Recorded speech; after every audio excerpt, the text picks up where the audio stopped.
C'est au cœur du livre, en fait, c'est ce qu'il y a en plus de l'achat.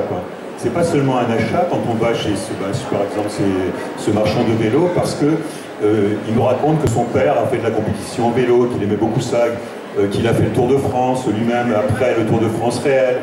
Et donc c'est à chaque fois un échange avec chacun de ces artisans ou de ces commerçants.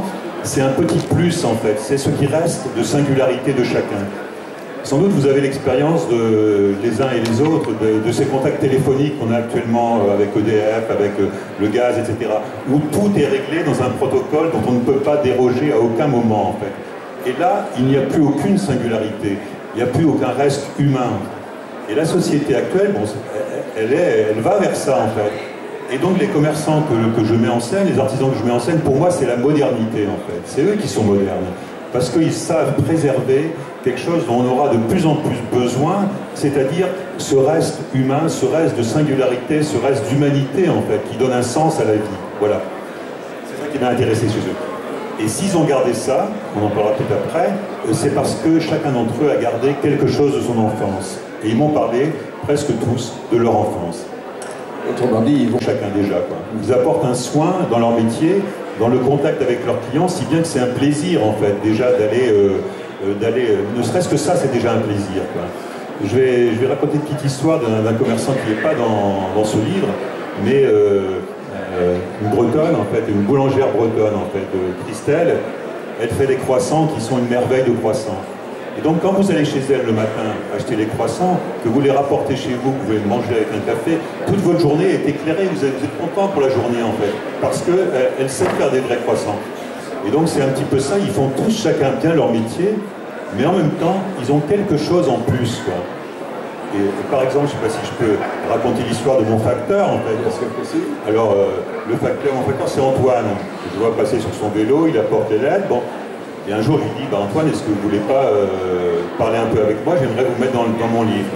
Alors, il me parle, il explique les difficultés des facteurs que vous connaissez, puisqu'il y a moins de lettres à déposer, et donc ils sont en difficulté, la poste en difficulté. Et tout d'un coup, il me dit, mais je voudrais te parler de mon père.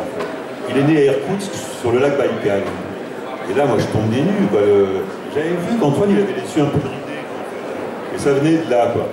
Et il me raconte du coup toute l'histoire de sa famille, de son père, qui est parti du lac Baïkal, qui a été chassé au moment de la révolution russe, qui est parti à Pékin, ensuite de Pékin il est venu en France, etc. Et donc il me raconte toute cette histoire. Et quand je vois passer Antoine maintenant sur son vélo, dans le quartier, bah, j'ai plus du tout la même vision de lui, quoi. Je vois autre chose. Et c'est ça qui m'a intéressé pour chacun de ces artistes. Et lui, qu'est-ce qui l'a intéressé de parler avec toi? Il suffit qu'on ait une oreille attentive, et du coup on aime bien parce que, du coup, ça donne un peu un sens, modestement, à sa vie, quoi. Par exemple, il y a une retoucheuse de vêtements, Zakia, qui fait les petites retouches sur les vêtements, quoi. Elle le fait merveilleusement bien déjà, quoi. Mais en plus, elle parle aussi avec ses clients. Et elle, quand je suis allé lui porter le livre, elle m'a dit, on a l'impression que on est quelque chose, on est devenu quelque chose, on est devenu quelqu'un à travers ce livre. Parce que c'est des métiers qui sont un petit peu modestes, un petit peu, enfin, certains d'entre eux, pas tous dans le livre. Et donc, ça lui semblait à travers ce livre d'avoir acquis une certaine notoriété, enfin une certaine, voilà. Merci. Alors, ils sont dans une grande ville, en fait. Tous ceux que j'ai décrits sont dans une grande ville, en fait. C'est pas dans un village. On pourrait dire que c'est dans un quartier d'une grande ville, qui peut, par certains côtés, ressembler à une forme de village, quoi. Et c'est eux qui animent ce quartier et rendent la vie plaisante et agréable au sein de ce quartier. Voilà. J'aimerais bien lire un petit extrait, est-ce que c'est possible? Bon. Ouais. C'est pour donner une idée aussi d'une chose, c'est que tous ces artisans, en fait, viennent d'origines très différentes, quoi. Koy est né au Cambodge, Zakia est né au Maroc, et ici, Alawa, il est né, lui, en Kabylie. Et il se trouve que Alawa, qui tenait un café-restaurant à Lille, s'occupe ici du service de restauration pour le salon de Bondu. Je l'ai rencontré là hier, en fait, avec beaucoup de plaisir. Alawa. Alors, je dis un tout petit texte sur Alawa parce que c'est un personnage qui est tout à fait attachant et ça donne un petit peu le ton des différents personnages de ce livre. Donc je parle avec lui, quoi. Rendez-vous avec lui, je parle avec lui. Et puis tout à coup, ses yeux s'allument. Il me regarde avec ce si large sourire. Chaque année, je vais en Kabylie, au moins une fois, parfois plus. Quand c'est les vacances, ma femme et mes enfants m'accompagnent. Ils parlent kabyle, ils se sentent kabyles et français.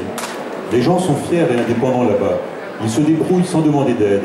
Et moi, je me souviens d'y avoir été en Kabylie.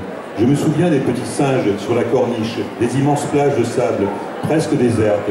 Je me souviens de Tizi Ouzou, dont la première partie du nom rappelle celui de Taza, la ville de Zakia, les deux voulant dire en berbère « col, passage ». Je me souviens de l'accueil formidable que j'y ai reçu.